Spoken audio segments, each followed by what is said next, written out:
Okay, it's recording. I don't Oh, see you got anything this- on there yet. You got the scone. Have you still got those old crooked? Yeah, I have them up there. I'm going to take that. Hopefully we're going for Thanksgiving. Neil, it doesn't seem to be doing anything. Yeah, it's recording. See, Alice, we just thought it would be neat to get some of your stories in. Now you were being about Linda, about when she was little or something, and somebody would hold her. Was that? Oh, no, that was Arthur's little girl. Oh. She wouldn't go to anybody. And I went in there that day, and when I got ready to go home, why, she'd sit on my lap and everything, and went and got her coat. And she said, I'm going home with you. And Florence said, well, you can't do that. I said, well, sure, she can come home with me. I'll bring her back. But she got her coat on and went clear to the door. But Florence said, I've never seen her ever do that with anybody. Oh, isn't that neat? Yeah. And you were telling about Ronnie, that I hadn't realized that when he was a little boy, a little baby, I guess, he didn't feel very well, or? Well, he was sick a lot. We had Dr. Bailey, and it seemed like he always wanted to put him in a hospital. And, you know, there's a different climate between home and hospital. Oh, yeah. And that one time when he got so sick, why, Leo and Leonard were back east went with a load of cattle to sell back at Sioux Falls. And he got so sick that Christina and Vern took me to Rapid.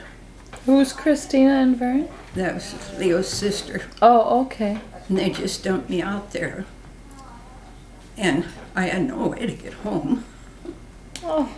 And so I finally got in to see Leonard, or Ronnie, and he was so sick he had great big, like, water sacks on the back of his. Oh.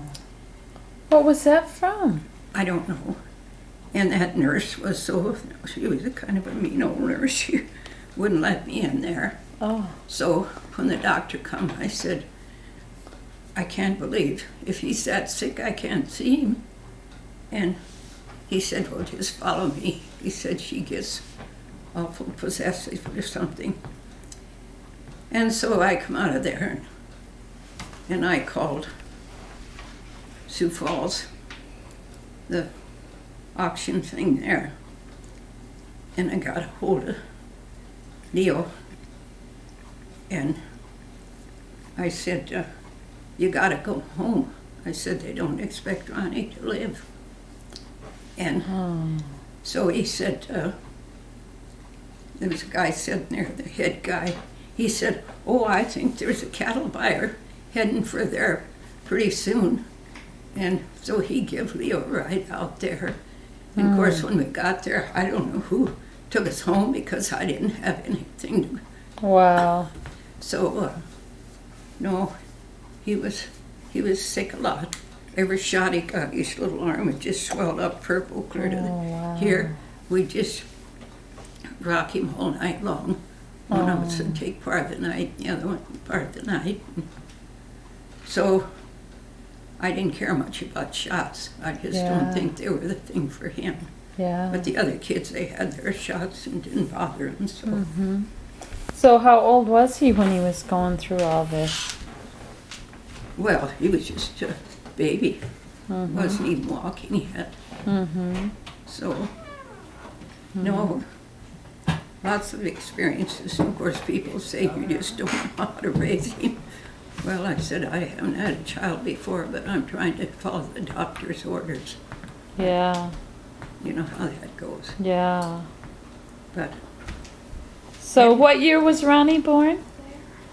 What was his birthday? May 17th, 1948. 1948. Ronald Ray Gregerson. And you guys were married when? August the 13th, 1942. Wow. So then he came 6 years later. Yeah. Wasn't Wow. expected, supposed to have any children. Went back east. Yeah. Well, ever since I fell on that ice, I had that terrible pain through my stomach. Yeah. Went back there, and Dr. Terrell gave me an adjustment. When he gave me that adjustment, why, that pain shot up through there, and that's the last time I had it. Wow. And I went home, and I got sick after a while and didn't know what was the matter. I was sick for 2 months before we ever went to the doctor. Got in there, and Dr. Williams said, that was still Dr. Daly. He said, I'd like to, he examined me, and he wanted Dr. Bailey to examine me. And he said, well, so I come out of the examining room, and he said, well, I think you're pregnant already.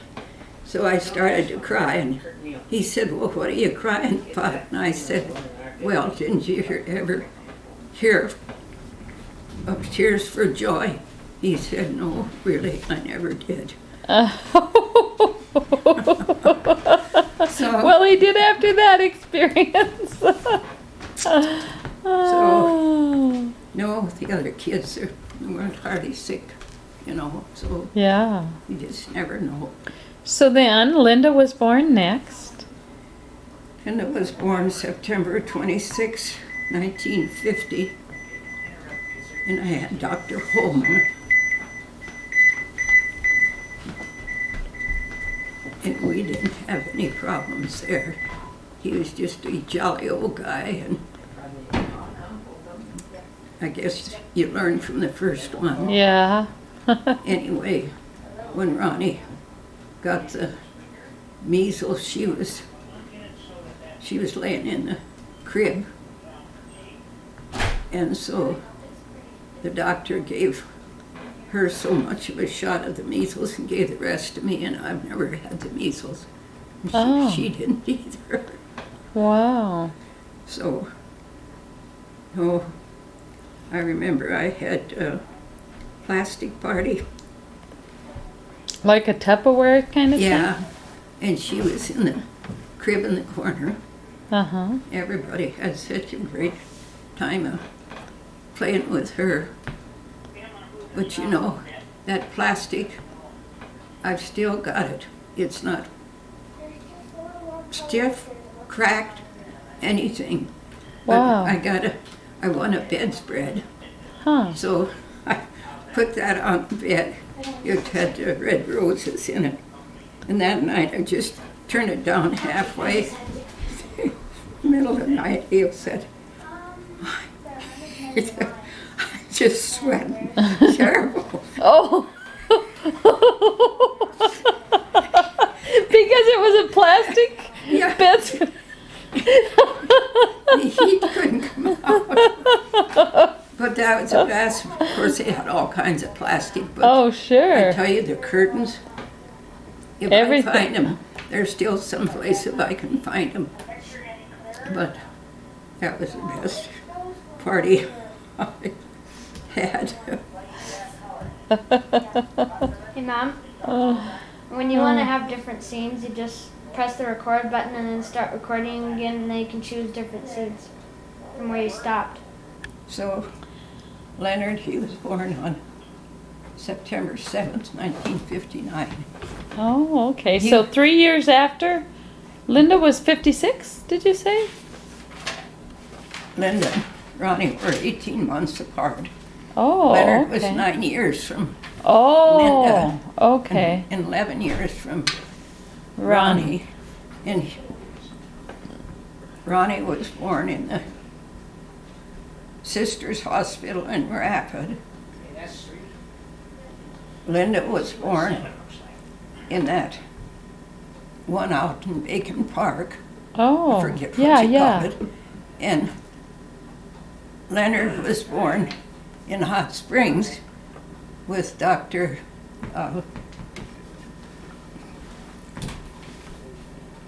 Shucks. Dr. Shucks?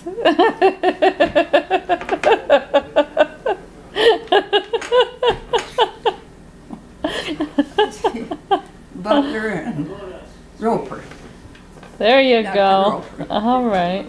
because Dr. Butler was the surgeon. Mm-hmm. And it was so hot. The one lady went home, and I was the only one there. And so they didn't have air conditioning, so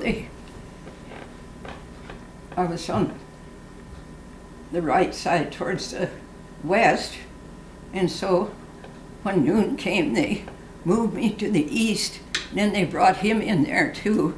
Dr. Roper said, well, you better have Leo bring a fan, and I said, by the time he gets the message and brings a fan, I'll be home. Yeah. No, Oh. quite the experiences. So Alice, it's always fun to share with other people that you came to the Black Hills in covered wagon. Can you share about that? Well, I know it inspired a song. that was in 1925, the 1st of April, on April Fool's Day. Grandma and Grandpa and Aunt Marie, my dad's So it was your grandma. and Grandpa Sandy. Okay, so your dad's folks. Yes, that was Julia Jeanette Kemp Sandy, and Grandpa's name was Roy something Sandy. Anyway, Aunt Marie was Dad's youngest sister, so she would have been about 18 by then, I think, because she was the one that helped deliver me in 23. And so it was Mom and Dad and the twins. They were coming 3, Clyde and Roy Sandy. They were identical twins. And then there was And how old? They were coming 3? Yes, they were coming 3. Okay. And Alice Marie was coming 2. And George, our younger brother, was coming 1. And Mother was expecting a baby. And that was all in June. But we were a month on the road. And of course, they came across the reservation. They said they helped fight a prairie fire. Huh. And of course, in those days, you didn't have paper diapers and things, and all of us kids were in diapers. Wow. And of course, you didn't know whether you was going to find water or not. So, and the twins, they used to get out and walk behind the wagon with Grandma and Grandpa, just to, for exercise. I think Clyde found a little knife outside of that. Nobody said anything. But Grandma said when we got here the 1st of May. Well, we left the 1st of May and got here the 1st of April. No, that's April. 1st of April. April, May. Got here the 1st of May, and she said it's been April Fool ever since. Oh. So they lived in that house as you go through the gap on the right-hand side of the road. A Buffalo Gap? Yeah, going towards Hot Springs on the Beaver Creek. And that was the gap in the hills there. That's how Buffalo Gap got its name. They used to run the buffalo through that gap. And so then we was down in Mr. Seawright's. They had a big house and they had an apple orchard. Oh. And there was a little shack in the apple orchard. And he said, you folks can live in there. Well, he said it don't have any floor. Mother said, well, at least we won't be moving along. She said anything is better than traveling all the time. So we lived down there until we got another place to live. So that was in the Buffalo Gap area or on that road? Yeah, on the road. On the road? Going, Oh. to hot springs along Beaver Creek. Oh, okay. There was That house little on- shack. There was a there. house on this side and a house on the Uh-huh. other side. And we used to, I remember, after we got here, why Clyde got the convulsions. Oh, yeah. Well, Aunt Marie picked some plums given to him, and one must have been ripe. And so he got sick and went into convulsions.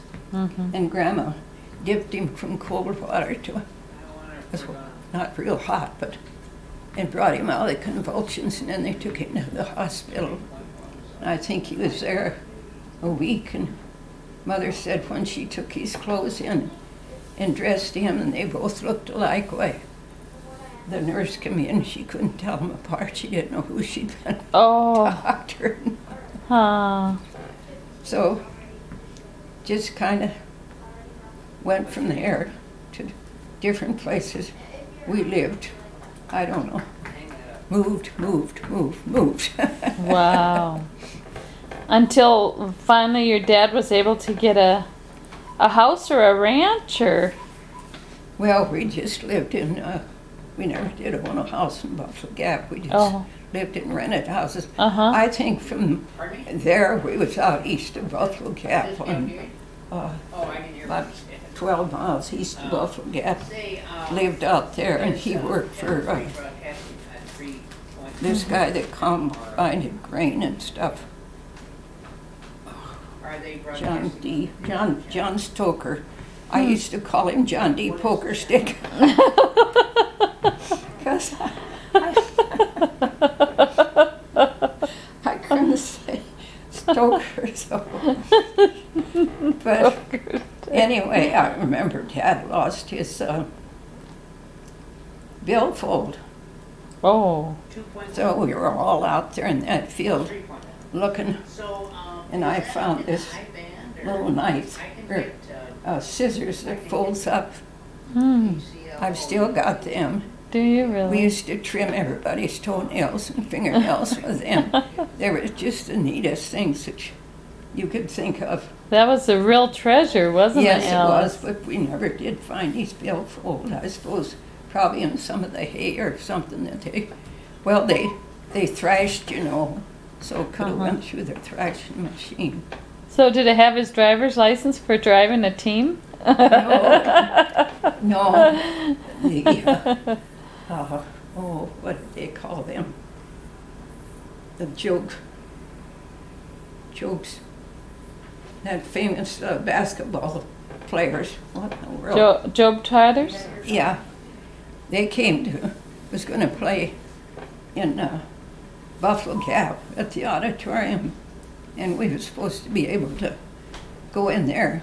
Well, it stormed, so Dad and Mother went with a team and wagon to get groceries, and left Mother's nephew there with us kids. Of course, that old house, it just had a great big old round heating stove, and he was supposed to put us to bed. Well, when they come home, we were all just laying like toothpicks around the stove. We all were sound asleep. Wow. Because it was so cold in there? Oh. You know, well, I know when we was first little, why, the folks, one slept at each end of the bed, and us kids in the center to keep us warm. Wow. Of course, Dad always get up in the middle of the night and keep Stoke the fire. But Yeah. when we was up at the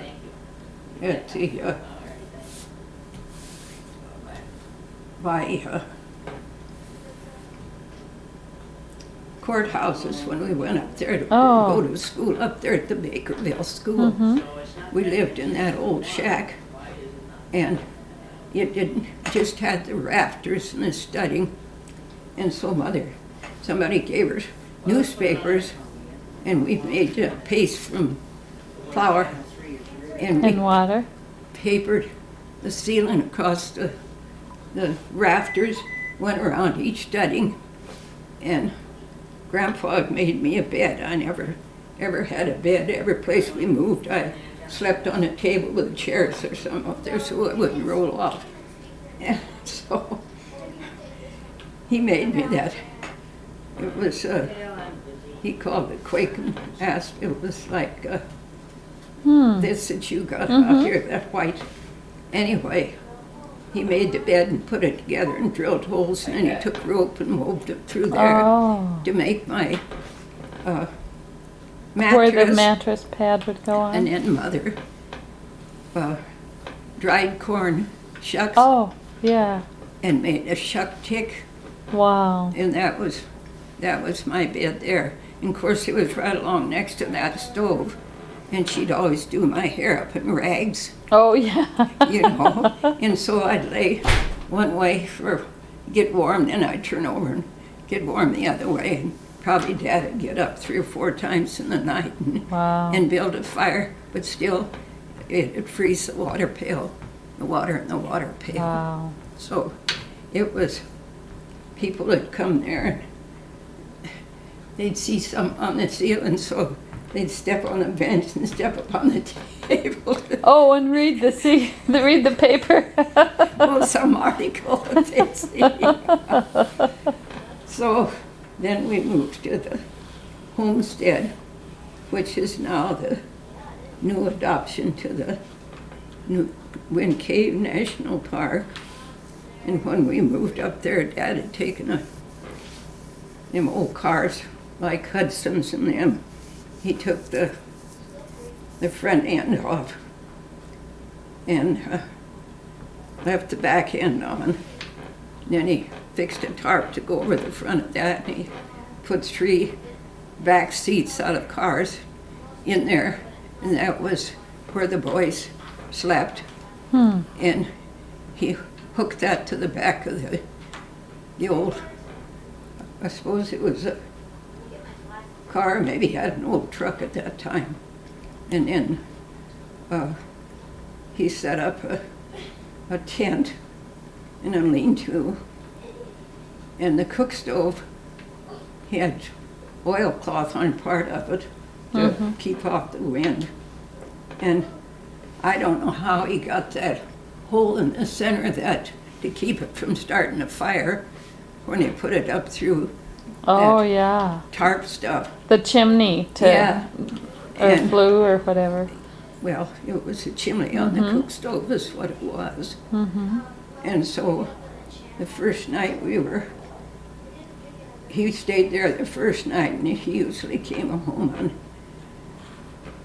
Wednesday night. He'd leave on Monday. Where did he go? He'd go to Buffalo Gap. He worked for Oh. Mr. Ingo, Bill Engelbert. Dad was a handyman. He'd done most anything. And so, and he'd come home Wednesday night, and then he'd come home Saturday night, and then go back, and otherwise we didn't have any way out of there. Well, Carl and Adolph Sanson, they had their cattle in there, and we had to carry our water from their spring. They'd ride in there a horseback and see if we needed anything. And us kids, Mother'd had those, I suppose it was 14, 15 quart pails. She'd have 2 of them. And we used to have those large lard pails. It was big at the top and kind of small at the bottom. I think they called 10 pounds. Then there was some peanut butter buckets. And so each one of us kids would have 2 of them, and we'd carry that water from the spring. I think it was must have been close to a half a mile. And we'd fill up the tub and the water, everything to wash with. And that was the way, of course, Mother washed on the board. And finally, Dad got a log shack made, and he built a lean-to on that. And so then's when he had a big long table that he'd made. And the boys, nobody could sleep on the floor on account of rattlesnakes, those timber rattlers. So I slept on there, and he just brought those things out of the car that he made for the boys to ride in. He brought them in and had a place to put them. And then they had one bed for Mother. They just had things partitioned off with sheets or something. But that was the way we lived. And That was the homestead then? So he Yeah. was homesteading that land, actually? Yeah, we homesteaded that land. Oh. Seemed So like how, seemed was like- it a section, a whole section, or? Yeah, I think 360 I acres? think or- 168. Oh, okay. I don't remember my numbers. Well, I don't know for sure, but I think that it was. And then the government just kicked everybody out, you know. You took what they give you. You couldn't stay. He didn't get to keep his. Oh, when Wind Cave added it? Yeah, they added the park. And what year was that? Well, I think 20. They did eminent domain then, didn't they? Did they pay you? Well, sure, they paid everybody, but they didn't pay you what it was worth. They just put a price on it. And Dad was a powder monkey that blew all those holes for that new adoption to the park at that time. And of course, you just had to move out. And so that's when we moved back to Buffalo Gap.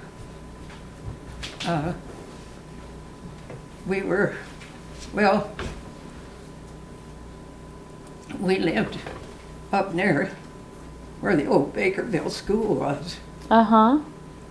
on the man place. Yeah, I know where that is in the McVeigh- park. In the McVeigh place, we lived on Oh, yeah. the place up from there. I can't. Dottie, wasn't Dow. Man place. Mm-hmm. And I slept on the couch. The boys had a room. And we used to walk over the mountain to the school. It was, at that time, it was one of the courthouse's houses. Mm-hmm. And it was about 3.5 miles over the hill. But if we couldn't get over the hill, we had to walk around the road, which was close to 5 miles, maybe better. And so when it got real cold, there was snow. We didn't have overshoes, so Dad had put burlap on our feet and then big quang leather. It was what strips of deer hide, like shoestrings, and that was our shoes. Well, we started out over the mountain that day in the snow, and George got cold.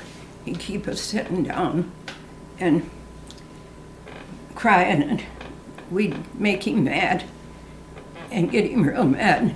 He'd start after us, and we'd keep it going towards the schoolhouse till we got to the schoolhouse. Wow. And so the teacher stopped my dad that night, and she said, "They can't walk anymore. You're going to have to do something else." So I think Dad got to coming home, or McVeigh's or somebody picked it up and took us to school. Oh, wow. But then we moved to the Seawright place in Buffalo Gap. That's where across from where Grandma and Grandpa lived on the hill. Oh, this way. Okay. Which direction would that be? Stross. It was. They lived in the big house then. That was on the old road.